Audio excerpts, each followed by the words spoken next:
guys, today is Vlogmas day 2 and we're gonna go ahead and pick our candy real quick.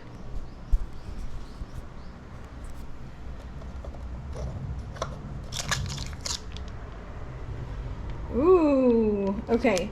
So this is the fun little like pinwheel rainbow thing. We're gonna see what that tastes like. Okay, here we go.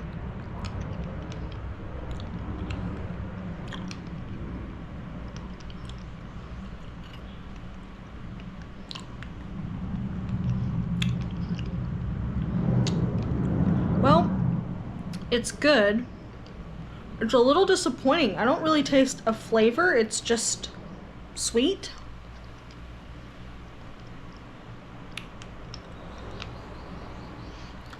Maybe I'm getting a touch of pineapple. I don't know. I might try and Google it later and see if I can come up with what it's supposed to be, because it just kind of tastes like sugar. But it's cute and it's pretty, so there's that, I guess. Alright, so today we're getting into making cards. Well, we're gonna do one card, and I wanted it to be kind of cute, a little less, a little out of my realm, I guess. I saw one that I really loved of a bear with a little wreath around it for Christmas, and he was wearing a cozy sweater, and I thought I could totally do that with a cute little frog. So that's what we're gonna do. Make sure you check the description box below, because if you want to print it out and use it as a coloring page or make your own card, you can do that also. And hopefully I've done that right. I'm trying to get that figured out. And then tomorrow we are going to make our stockings, but I'm not going to give you too much of a hint because I want it to be a little bit of a surprise, but it's going to be very Goblincore themed, and I can't wait for you guys to see it. I will also have a pattern available for that one, so make sure you come back tomorrow for day 3. So yeah, let's get started. Alright, so first we're going to start off with just a normal piece of watercolor paper. You're going to trim that down into a 4x6, but you're going to want it to actually be 8x6 so that you can fold it in half. And then you're going to take your little score pen or some kind of blunt object and mark the halfway point so you can score a line. Watercolor likes to crumple up whenever you fold it in half, and it just looks kind of bad, and if you get watercolor on it, it's going to follow the lines of that, so you want to make sure you at least try to score it. When that's done, we're going to run over to the Cricut, and this is actually just a free element that I found. It's just a normal old envelope, and what I like to do is take a 4x6 square and make sure that it's going to fit within the envelope when I've got it pulled out to the right size. It's just better than eyeballing it. And then if you're using the Cricut to do the scoring also, you're going to want to make sure that you put your score marker in there, just like this. I forget this step all the time and it's embarrassing. But I'm getting better about it.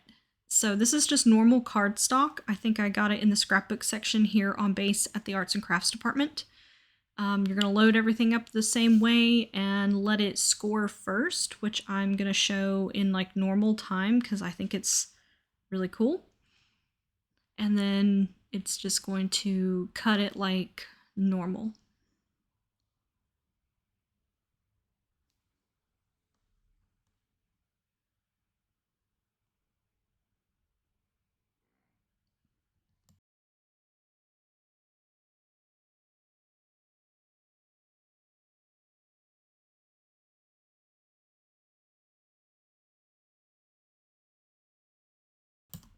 All right, and when you peel that off of the mat, you're going to want to score or fold your score lines, and I did it one way and then I reversed it and did it the other way just so that they're good and clean. You can also take like a bone score thing and make sure those edges are really, really sharp.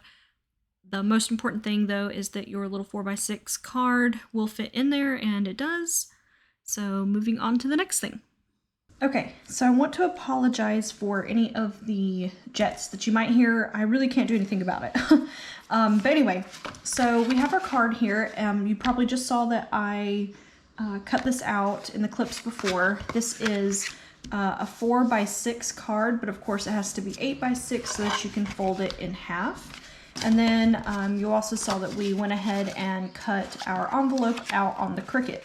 If you do not have a Cricut, or one of those fancy scoring boards, like I think Martha Stewart, Hobby Lobby have all their own little scoring boards, or any of those fancy little corner clippers, because I could have made this probably 3 other ways here in my home, but I will show you an alternative to an envelope here at the very end. But in the meantime, this is what we will do last. And first we are going to draw this super cute little design. So I initially saw a bear in a sweater that kind of had some of the same layout, like the wreath going over it, but we're going to add some cute little mushrooms. And I prefer the term Yule tidings, so I'm going to hand letter all of that in. And then if you check the description box below, you're going to see a link, hopefully, to that that you can download and either trace or print and color or print and paint yourself. And then I would love to see those on social media if you guys want to tag me in it, and you can find all of those links in the link tree below. So we're gonna sketch this little guy out. I'm not sure how long that's gonna take me. I get kind of particular with my sketches, and then we're going to ink him, and then we're going to watercolor it, of course. This is my card. I want to make sure it's on the right textured side. And we're going to start drawing him.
Okay, while this guy is drying, we are going to finish off the original envelope, and then I'm going to show you an alternate idea if you don't have an envelope or a Cricut Maker handy.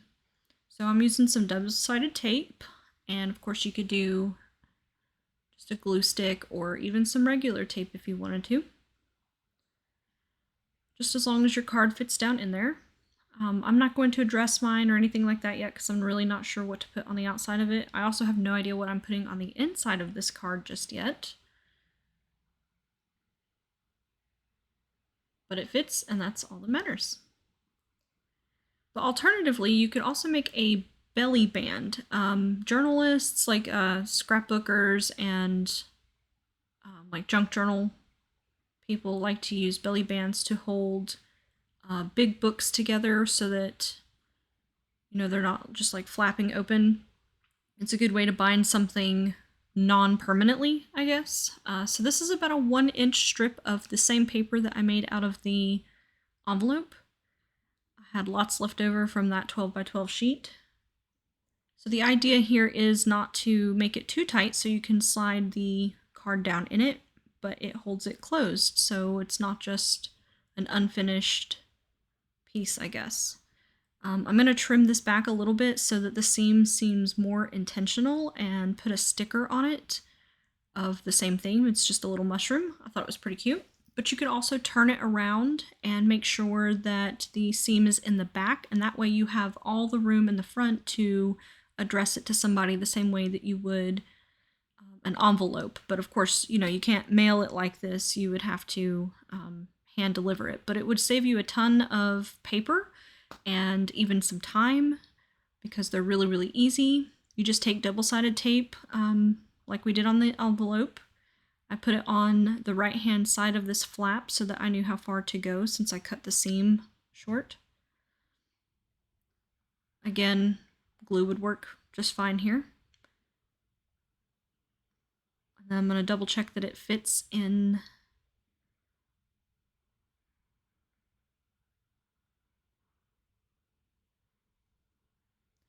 And it does, and it's nice and secure. It's not going to go anywhere. It's not going to flap open.